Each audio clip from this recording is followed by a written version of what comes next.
I read where an ex put you out. Oh yeah. So tell that story.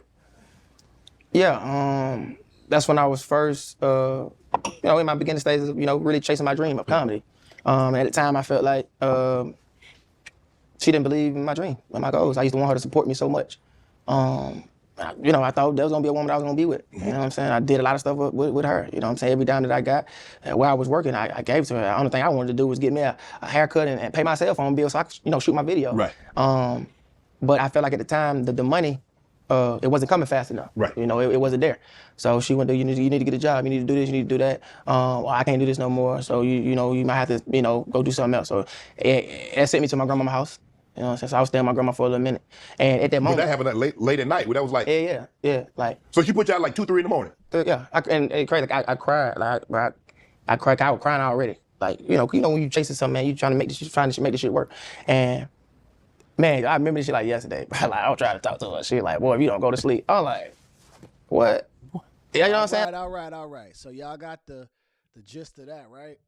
Well, let's hear what the ex-girlfriend had to say about him on, of course, messy Tasha K.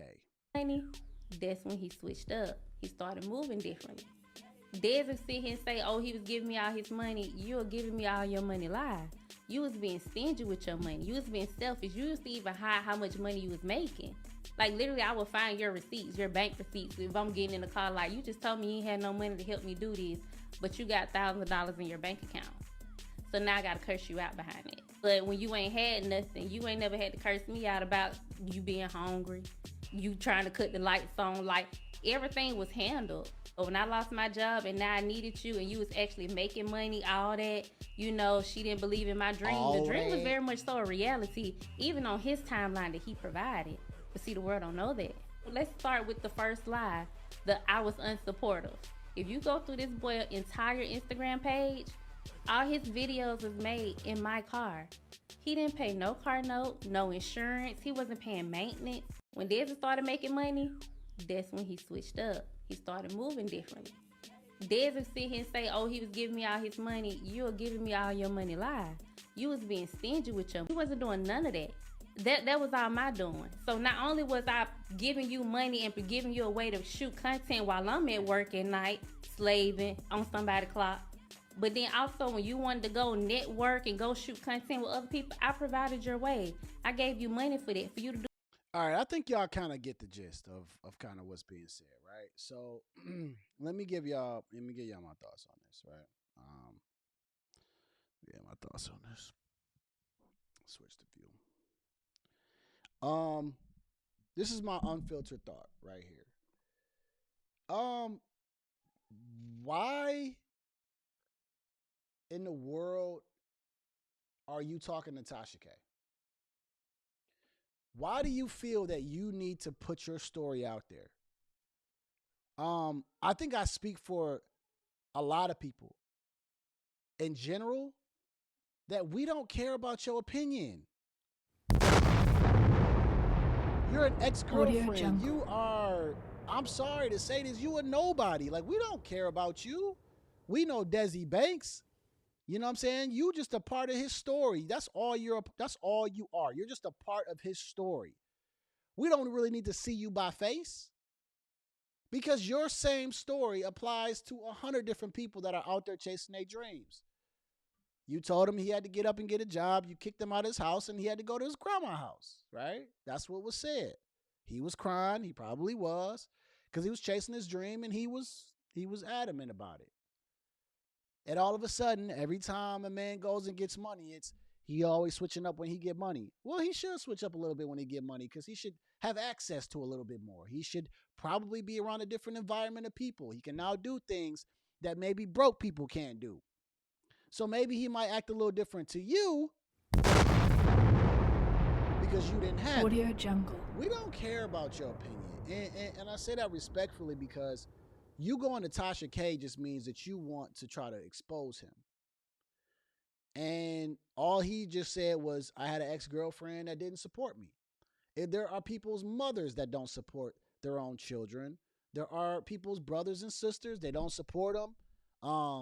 And spouses as well. It happens all the time. But you want to go on social media and find Tasha K because you know that this will probably go viral and we'll talk about him. And Tasha K probably didn't even pay you. She probably didn't even pay you. We don't care. We don't care about your opinion as far as what you think. You know, if you kicked him out, you know, whatever. Yeah, you know, he borrowed your car. He did all those things. Y'all was together. And guess what? You allowed it. Oh, we gonna skip over the fact that you allowed it. So you paid the car insurance, like you said, the car note, this and that. You allowed all that, ma'am. Why you want to go on Tasha K and tell her everything that you allowed and you were okay with? They were dating for about 6 years, from 2013 to 2019. Cool. There's a lot that happens in that time.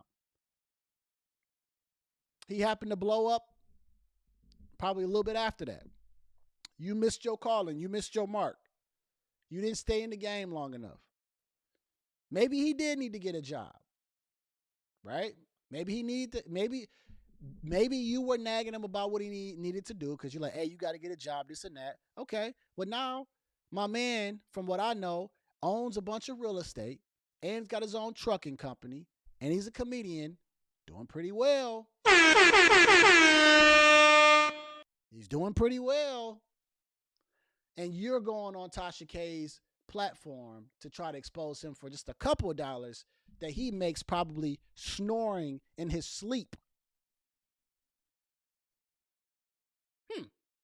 Interesting. So you felt the need to go to Tasha K. He just told a story on CLUB Shay Shay. His visibility is much bigger than yours already. And he just told a story and you felt so mad about it because you just wanted to change the narrative. Why did you want to change the narrative? You want to have your 15 minutes. Here's your 15 minutes. And it's going to go away and then no one's going to know you. And that's it. I just don't understand why even come on this platform and say anything. Just stay in the background, you know? Hey, you know, I dated Desi Banks at one time, you know, and that's it, you know? You could just be that person.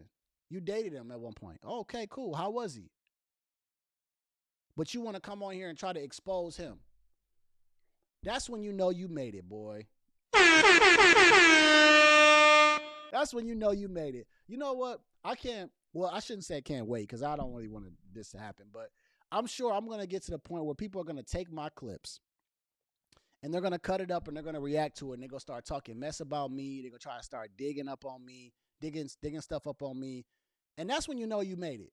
When people want to talk about you so bad because they know that that'll get them views and get them visibility, that's when you know you made it. When they ain't talking about you, you got to keep working harder. So that's what I got to say about Desi Banks, man. Shout out to Desi Banks. Keep doing your thing, big man. Keep doing what you do. Keep doing what you do.